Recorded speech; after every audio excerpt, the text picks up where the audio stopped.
ito na yung sorpresa natin para kay ate. Maraming marites. Si ate, ito ang tunay na marites. Ayan.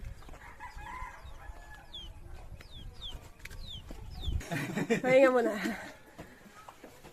Dito yung mga libreng sakay para sa mga bata dahil malayo yung malayo yung paaralan nila. Tilak kilometro ba siya? Sana sa ganong sitwasyon mayroon man lang tumulong.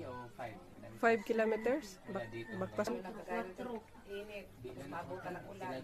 Hindi sila nakapasok. Pag kinabukasan, masakit ang ulan, nilalak na. Kasi naglalakad lang sila.